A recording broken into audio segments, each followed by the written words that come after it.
What happened when an undercover CEO stepped into his own theme park as a janitor, only to discover the magic was fading not from the rides, but from how people were treated? Welcome, brilliant listeners. You're the kind of people who believe in integrity, dignity, and doing the right thing when no one's watching. This story is for you. It's about rediscovering purpose, exposing corruption, and the quiet heroism of those who work behind the scenes. Get ready for a journey where fireworks aren't just in the sky, they explode in the boardroom. Let's dive into a story that might just stay with you forever. Walt Jensen had worked at Sunchaser World for over 3 decades, long enough to remember when the park's motto, "Where wonder never sleeps," actually meant something. Back then, kids ran through the gates wide-eyed, families posed for photos beneath the glittering carousel dome, and employees greeted each other like neighbors. But over the years, something had shifted. The pastel-colored murals were still bright, the rides still spun and whirled, and the music still piped cheerfully through the speakers. But the magic? The magic was fading. Walt could feel it in the hurried footsteps of overworked ride operators, in the way new hires barely made eye contact, and in the sterile memos posted in break rooms about maximizing throughput and streamlining guest efficiency. He watched as the old camaraderie dissolved into silence, as maintenance staff were cut and departments outsourced, and as the faces in upper management became younger, colder, and more interested in quarterly profits than family memories. Most of them didn't even know his name anymore. To them, he was just the janitor, invisible among the popcorn buckets and discarded maps. But Walt noticed everything, every glitching animatronic, every tired sigh, every piece of trash left behind by guests and by leadership alike. The park wasn't broken, not yet, but it was straining under the weight of indifference. And though Walt couldn't quite put his finger on it, he knew something bigger was brewing. Whispers of restructuring, changes to the innovation pavilion, layoffs on the horizon. He'd seen enough corporate cycles to recognize when something was being quietly gutted. Still, each morning, Walt showed up before dawn with his battered thermos and his keyring of 100 jingling reminders that someone still cared. He didn't have power, but he had pride, and sometimes that was enough to keep the lights on a little longer. The announcement came without warning. In the middle of a quiet Thursday morning, an internal memo rippled through Sunchaser World's employee inboxes like a jolt of static. Ethan Caldwell, founder and CEO of the beloved theme park empire, had officially taken a leave of absence. The statement was brief. He was exploring personal development opportunities and travel abroad. But to those who'd followed Ethan's journey from startup dreamer to corporate titan, the silence behind the words was deafening. Rumors spread like wildfire. Was he burned out, forced out, or grooming a successor? In the executive offices above the castle-shaped central tower, managers whispered about succession plans and stock fluctuations. On the ground, ride attendants exchanged worried glances, unsure if this meant layoffs, buyouts, or worse. Yet while the world speculated, Ethan Caldwell stood in front of a mirror in a bare apartment across town, carefully transforming into someone else. Gone were the custom suits and camera-ready grooming. In their place, thrift store jeans, a faded park sweatshirt, and calloused work boots borrowed from a friend. His beard had grown uneven, his posture slouched deliberately, and his confident cadence replaced by a soft, hesitant tone. He had even learned to avoid eye contact, just enough to blend in. For months, Ethan had planned this vanishing act, tired of boardroom metrics that praised profits while his park's soul slowly eroded. The laughter was still there, but it felt canned. The innovation lab still lit up, but the ideas were sterile, and the people, the ones who built the magic, were exhausted and unseen. So, with a false ID, a basic apartment lease under the name Eli Ross, and no connection to the corporate servers, Ethan slipped out of his own legacy. Not to abandon it, but to see it unfiltered from the ground up. As Eli, he would enter the tunnels and back entrances, the break rooms and locker bays, and maybe, just maybe, he'd figure out when the magic faded, and whether it could ever be brought back. On his first day as Eli Ross, Ethan Caldwell found himself waiting at the employee entrance behind the loading dock, clutching a battered lunch pail and a folder of forged onboarding documents. The HR associate barely glanced at him, waving him through with the same practiced indifference reserved for temps and night shift hires. He was issued a contractor badge, told to use the service tunnels, and given directions to the custodial supervisor's office in maintenance sector CFAR, from the executive corridors where he once gave interviews and launched expansion plans. The contrast was staggering. The underground staff corridors buzzed with forklifts, flickering fluorescent lights, and the scent of cleaning solution, not cinnamon churros and sunblock. His first assignment, custodial night shift, cleaning guest restrooms and food courts after the park closed. It was there he met Walt Jensen, a wiry man in his 60s, with sun-weathered skin, a well-worn cap, and a dry sense of humor. "You're the new guy?" Walt asked with a knowing smirk.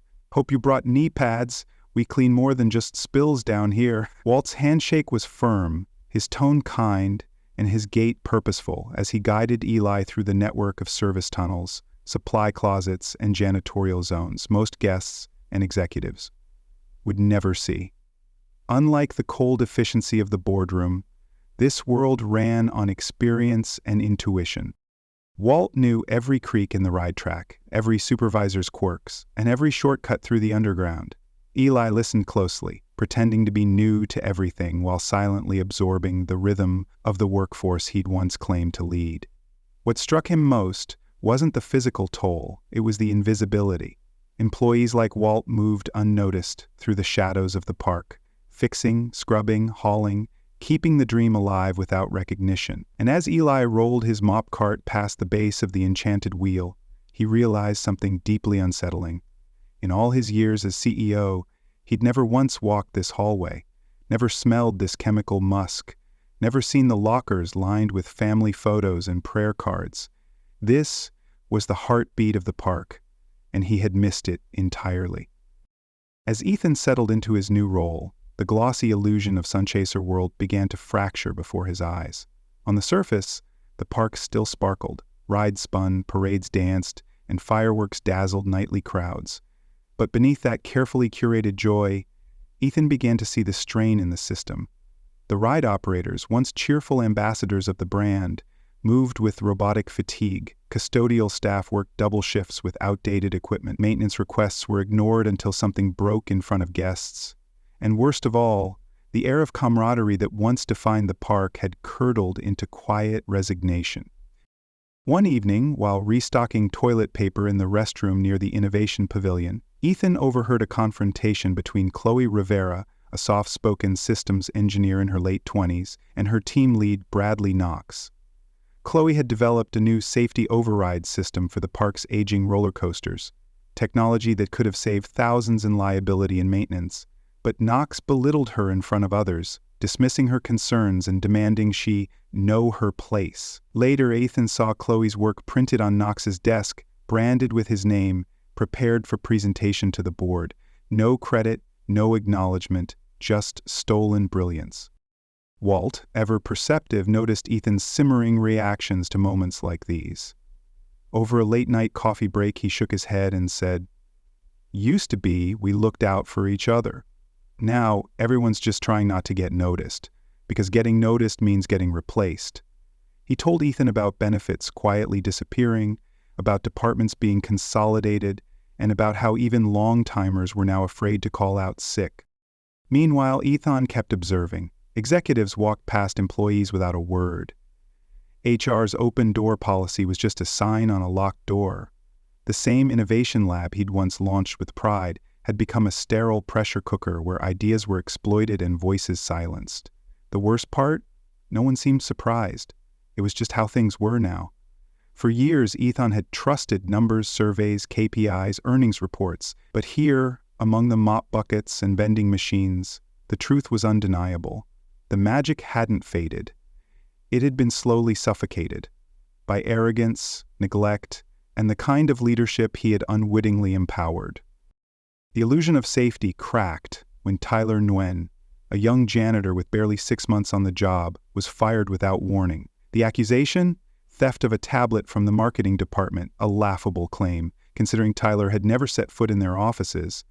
Ethan watched in silent fury as Tyler packed up his locker, his hands shaking, eyes wide with disbelief. The kid had a wife in nursing school and a 2-year-old daughter who needed daily medication. "I don't even know what I'm supposed to have stolen," he muttered, devastated. For Walt, the writing was on the wall. "Someone saw us," he whispered to Ethan later that night, "or saw me with those documents. This wasn't about Tyler, it was a message." The message was loud and clear: "Keep your head down, or you're next." Days earlier, Walt had discovered half-shredded papers in the CFO's office when fixing a jammed copier. Printouts of manipulated performance reports for the innovation lab, emails referencing budget reallocations, and vague notes on a strategic transition plan involving Global Attractions Corp., a known outsourcing firm. Ethan had helped him piece the scraps together, confirming what he feared. Sunchaser World's most visionary department was being deliberately sabotaged from the inside, and now retaliation has begun. When Walt was summoned to HR, Ethan feared the worst. Walt returned an hour later, pale and trembling. "They're giving me a choice," he said bitterly: retire early without full pension, or face charges for unauthorized access to confidential materials. He looked at Ethan, shoulders heavy with 30 years of loyalty being crushed under a corporate boot. "I'm just a janitor, right? Who's going to believe me?" Ethan said nothing, but the anger in his chest felt volcanic. His dream had been hijacked, his employees turned into liabilities, and the very ethics system he'd installed to protect whistleblowers was now being used as a weapon to silence them. The corruption wasn't theoretical anymore, it was personal. He hadn't come undercover expecting a conspiracy, but that's what he'd found.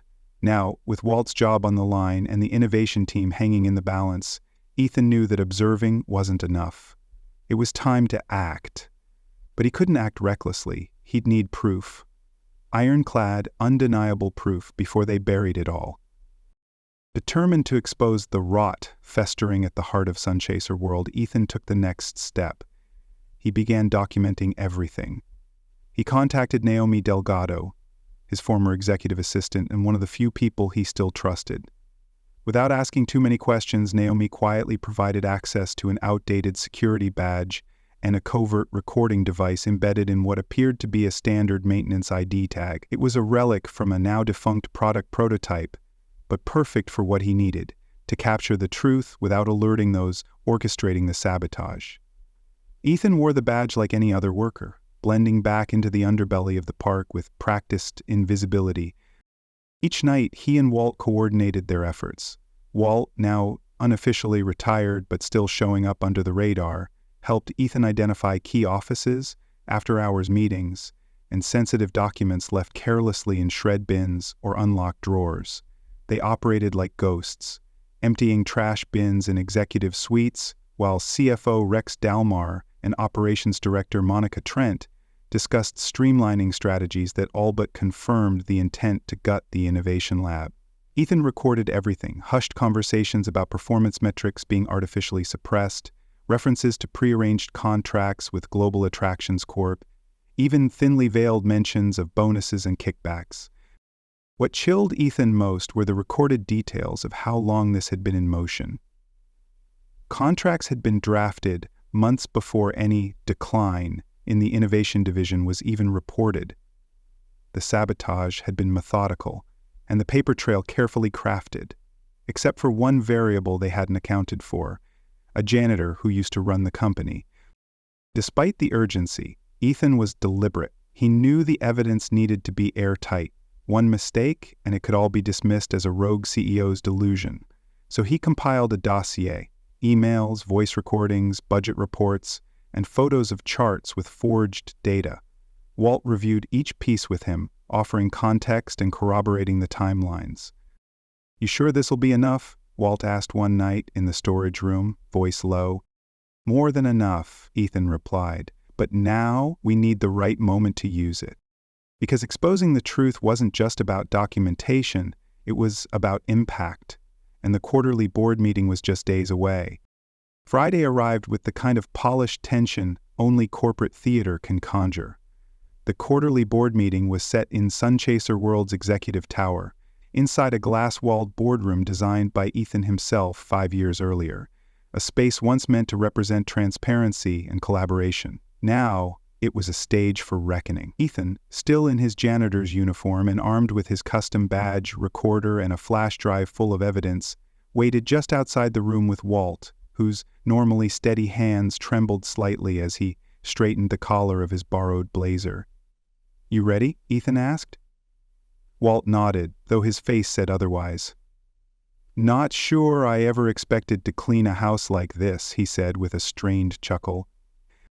Inside, the meeting was in full swing. Interim CEO Martin Brightstone smiled politely as CFO Rex Dalmar presented a colorful slide deck outlining the supposed decline of the innovation lab, complete with graphs, percentages, and ominous buzzwords like strategic redundancy and cost optimization. Just as the board began to nod along, the boardroom door creaked open. A janitor stepped inside, pushing a mop bucket that squeaked on the polished tile. Rex frowned, not bothering to look up. "This room's occupied. You'll need to come back later." Ethan didn't stop. He walked to the front of the room, set down the bucket, and turned to face the board. "Actually, I'm exactly where I need to be." Gasps echoed, eyes widened. Several board members sat up straight, their confusion quickly turning to realization. "Ethan?" one of them murmured. "I'm Ethan Caldwell," he said, voice clear and commanding. "And for the past 2 months I've been working here as a janitor, watching, listening, and learning exactly what's happened to the company I built." Then came the flash drive. Ethan connected it to the projector, overriding the current slide deck with a folder titled Evidence. One by one, he revealed. Emails between Rex and Monica discussing manipulation of performance data, secret contracts with Global Attractions Corp., and audio clips where Rex bragged about future kickbacks and the ease of gaming the system. The room fell into stunned silence. Rex exploded, claiming the evidence was doctored, that Ethan was mentally unstable, desperate to reclaim power. Monica tried to shift blame to the finance team.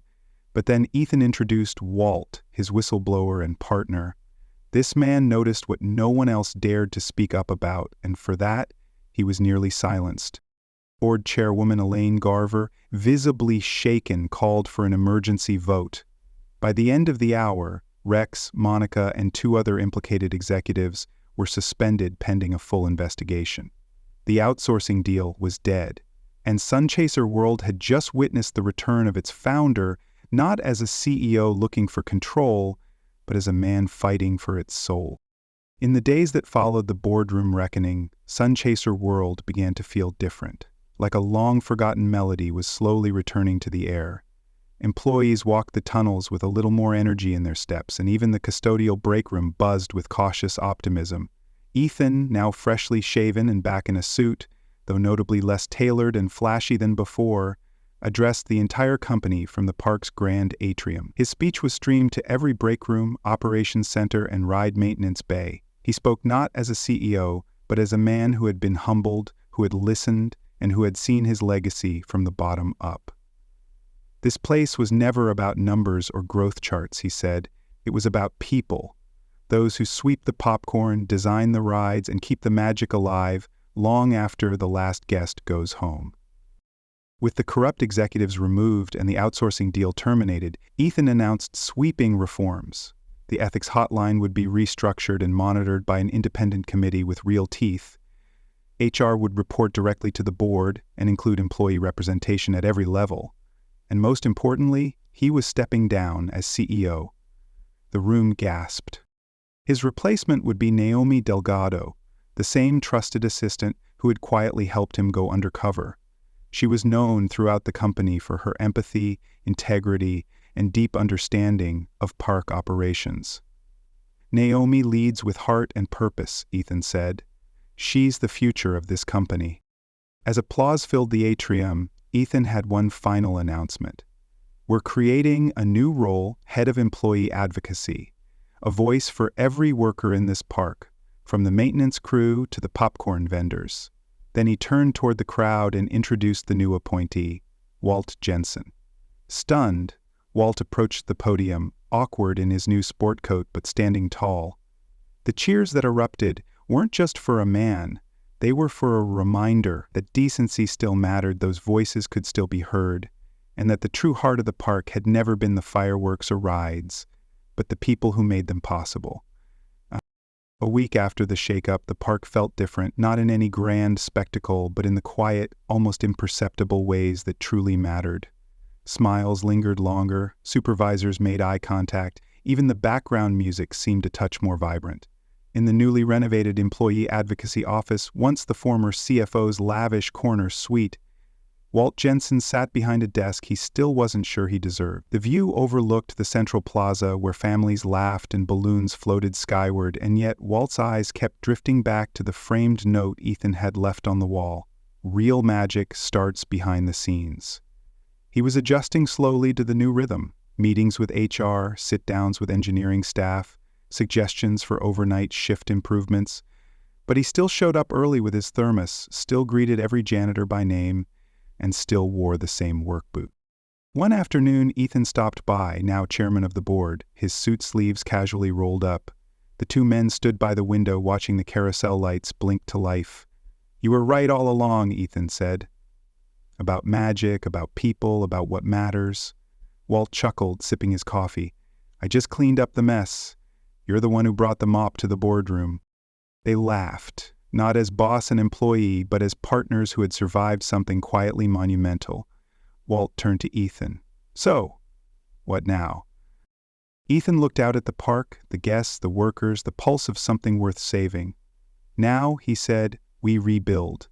And this time, from the ground up, with everyone in the story."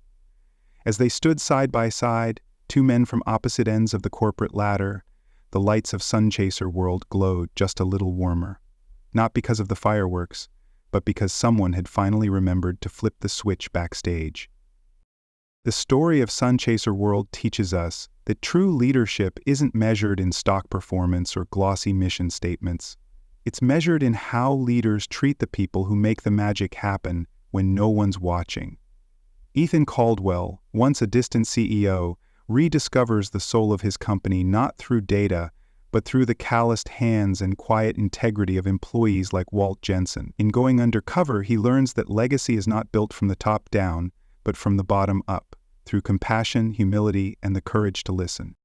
The story reminds us that no workplace, no matter how successful, can thrive if its foundation is cracked by neglect or exploitation, and that sometimes it takes stepping out of your title and into the shoes of others to truly understand what needs to change. It's a powerful reminder for any generation, but especially for those who have spent decades building, leading, or supporting organizations, that it's never too late to course correct, to fight for fairness, and to honor the dignity of everyday workers, because at the end of the day, the real magic in any company isn't found in numbers, it's found in people.